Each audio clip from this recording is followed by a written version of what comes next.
Okay, so this is not a basic modeling course, but I do want to go through some of the modeling that is unique to this project and perhaps some of the more advanced stuff that isn't familiar to everyone. So let's take a look at my finished scene here and what we've got going on inside and that. Okay, so there's the whole scene right there. And you can see the walls are just created with basic polygons. And I extruded big openings in it for the windows and actually closed that window off because I wanted it darker in this other room so that it really has kind of a shadowy feel in the front, and then it opens up into this very bright room. So you can see right now the windows are not modeled. This credenza back here, buffet, whatever you want to call it, is not completely modeled, it's just kind of a box. So in the finished image I'm using as a promo image, or as the finished result here. This is exactly the model I rendered from. So it's not completely finished, as you can see. So we'll finish some of those things.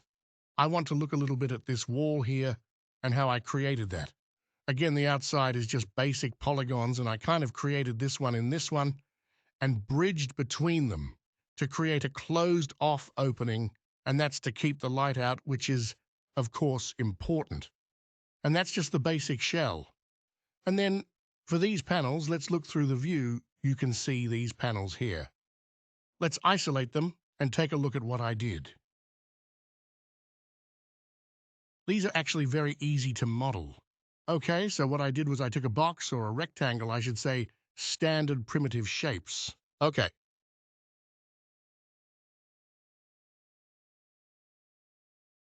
go to rectangle converted to an added spline by right-clicking, and then I just created a basic profile like this. We'll say something like that.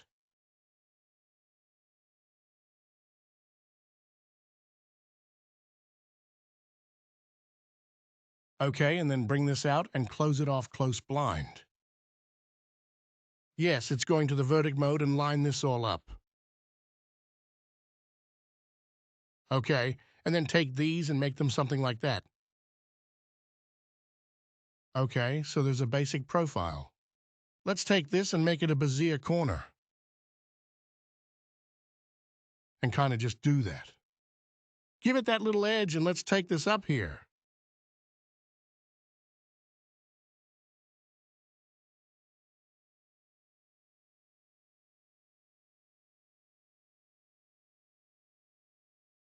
Okay, something like that.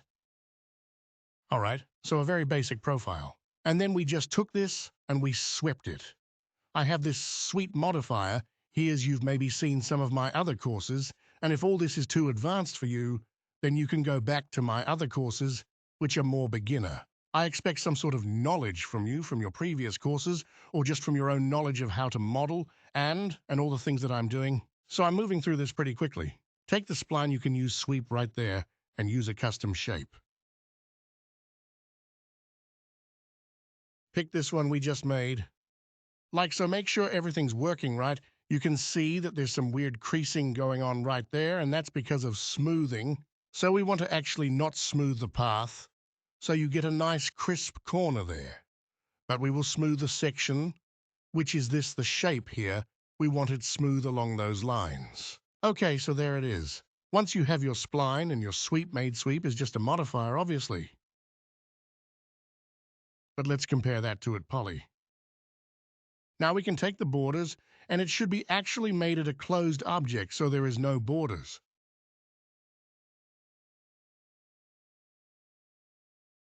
But if we delete these back faces, and we will have a border right here. Borders have to be open, and we will cap it like that. Of course, you could have just made another rectangle and attach it to that pole. I do want it to be all one at a poly, because then I can stretch it all together. So now what we need to do is turn on our axis constraints, move only in the X. Of course, the other way to do that is to turn on your gizmo's select X. Make sure it's highlighted, or select, you make sure it's highlighted right. So I'm doing that via hotkeys. Okay. Now that you have that one panel made, you just need to move in place. Well, actually, let's do it right over here. Can delete this now.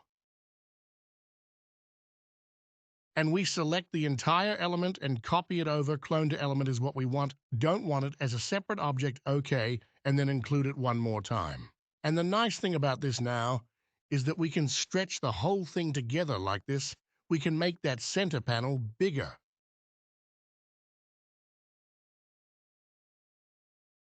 Right.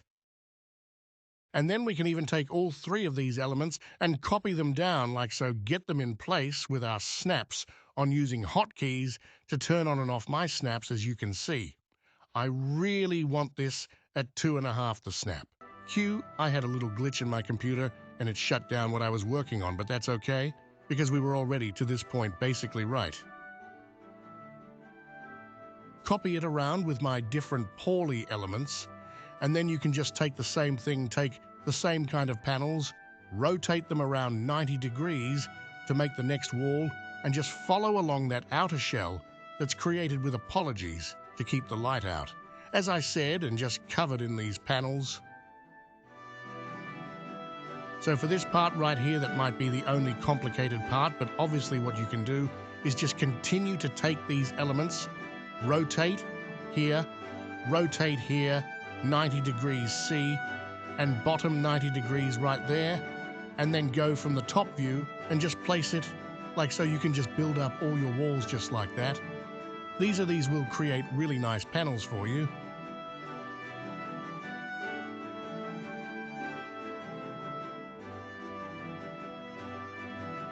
So that's pretty basic. That's how we did the panels. Let's move on to something else. I think we're going to talk about how I created the floor in the seed.